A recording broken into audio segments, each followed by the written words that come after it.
If you clicked on this video, likely you are considering starting GLP-1s or you've been on it for a while. And I want you to watch all the way to the end because this isn't a typical take on managing this type of medication. I've watched a lot of videos, read a lot of books on it, and there's a little bit of a different twist on this from a counselor's perspective that will help you reach your weight loss, body image, health goals more readily. So watch the entire thing, and I'll try to be as succinct as possible so I don't waste any of your time. But let me start out, excuse me, and say I'm going to refer to this class of medication, Mounjaro, Ozempic, Zepbound, as GLP-1s. Truly, they could be called GIPs or other things like that. But I'm just going to say any of those type of medications that are popular right now, I'm just going to refer to in this video as GLP-1s, but it refers to all of them, all of them.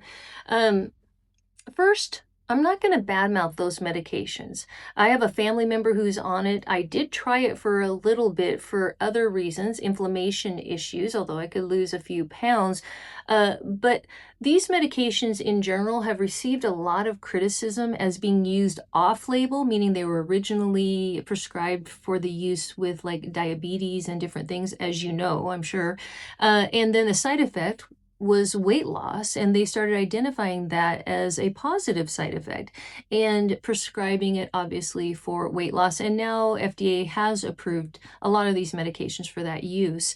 But it received a lot of criticism about the lack of long-term studies. And I'm going to say I've been reading, and yes, the jury is still out. What is the long-term impact of using these medications for weight loss purposes? But there are also a lot of studies about how coming out now about how helpful this is for the control of inflammation in our bodies. And I think there's going to be even more coming out. So I'm not going to weigh one way or the other because there isn't long-term studies for these indications. But I am going to say there's some very promising information out there.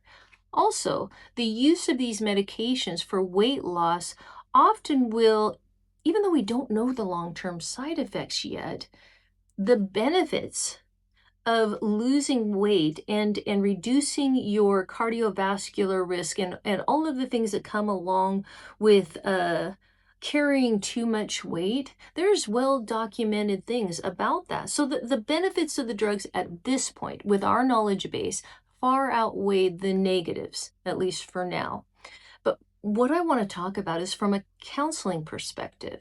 I've been a licensed mental health therapist for over, well, almost 30 years, I should say. And I've worked with a lot of people with body image issues, food noise issues, eating disorders, emotional eaters, binge eaters. And I would want to address something along those lines, but having to do with this medication that's going to help you reach your health goals a little bit more ease. A little bit more ease. And isn't that what we all want? We want to be as healthy as possible with the least amount of effort and emotional and physical pain, right? I mean, it's just how we are. That's our human nature. So there's a reason why these GLP-1 medications typically allow people to lose about 20% of their overall body weight, 5 to 20% if you look at all of the studies. But on average, if you're at the appropriate dose, about 20%.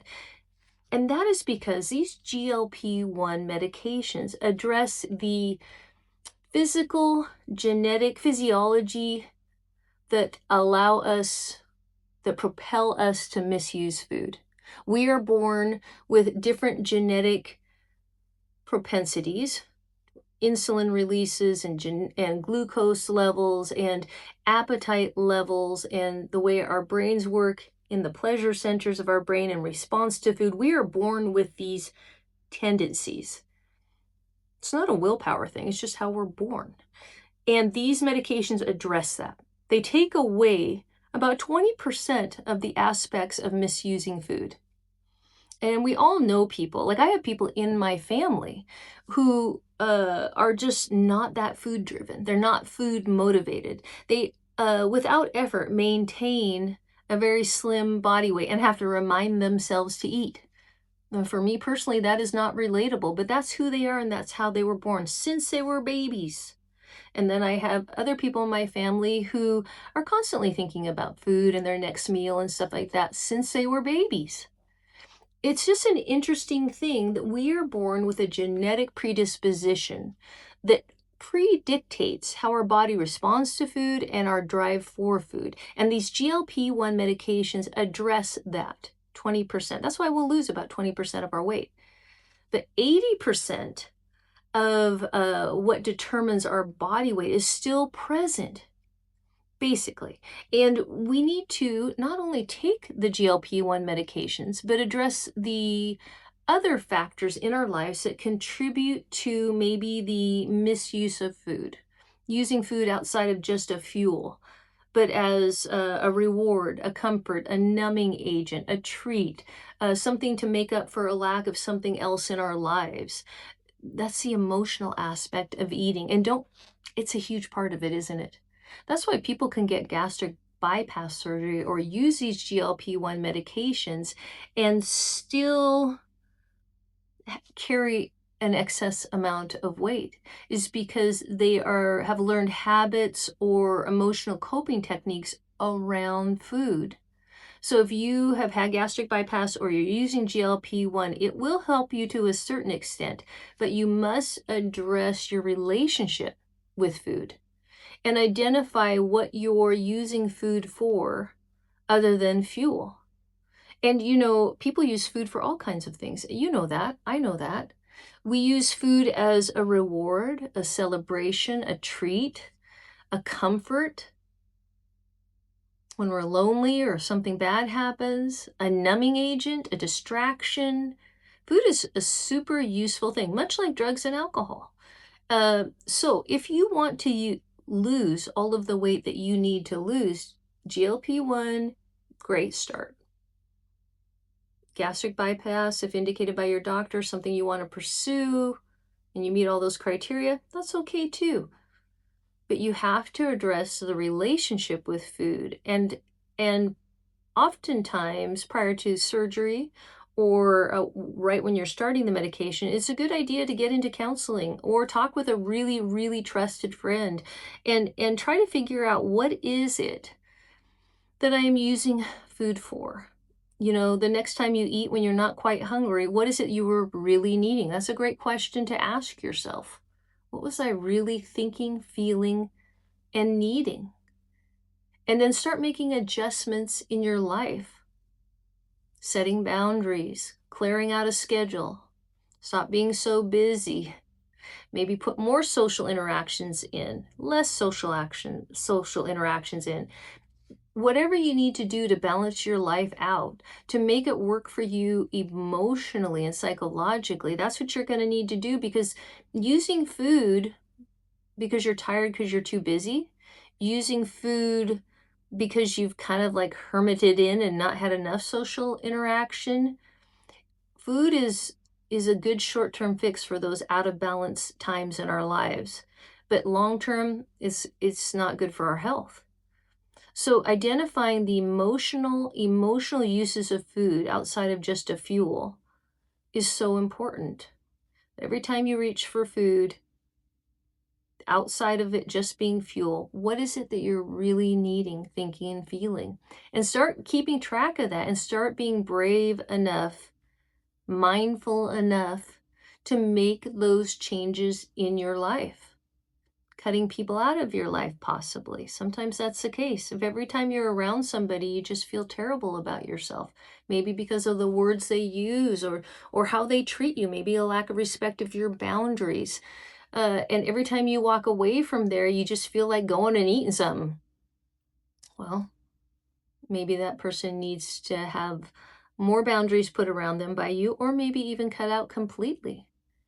So there's a lot of things that we can look at from an emotional perspective in life, but we must address those emotional aspects, because misuse of food is an indication that there's something out of balance, and becoming mindful of what that something is very, very important. And once you're mindful of it, that's most of the work. Now you just got to be brave enough to correct that imbalance. And sometimes those imbalances go way back into our childhood, where we're taught certain things that we just carry over into our lives, maybe like people pleasing type of tendencies, right?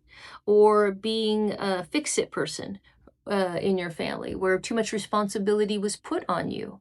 And you always thought that everybody's happiness and health around you was your responsibility. So now as an adult, you're racing around meeting everybody else's needs. Oh, and then as a result, you're overeating because it's just the only me time you have. Well, the next time you're doing that, take a look at that. What boundaries you need to put around that? What work do you need to do? Maybe counseling, maybe church, maybe small group, maybe trusted friends. But this is a time in our lives where we can be mindful and stop reaching for food outside of pure fuel for our bodies. Now, I'm not saying that we can't have fun with food. Food is fun. Going for coffee and having a pastry, it's a treat. Going for ice cream after dinner. Are we really hungry? Do we really need that fuel? Well, probably not. But sometimes we just love the tradition of it and the treat of it. But I'm talking about the day-to-day uses of food. Day in and day out, food should really just serve as fuel, not as a pacifier or as something to remedy the things that are out of balance in our lives. So I am curious about your experience. Gastric bypass, GLP-1s. How has that been for you in the weight loss journey? Have you done your emotional work around this? And if not, why not? If you have, what did you discover about yourself? The more that we can be honest about this stuff and put it out there in the world for each other, the more we learn from each other. It's so valuable. So, comment, explain and explore your experiences with all of this stuff, and we could learn from you too. So thank you so much for joining me. I appreciate your time that you've given me, and I'm sure we'll be talking again soon. Go enjoy the rest of your day.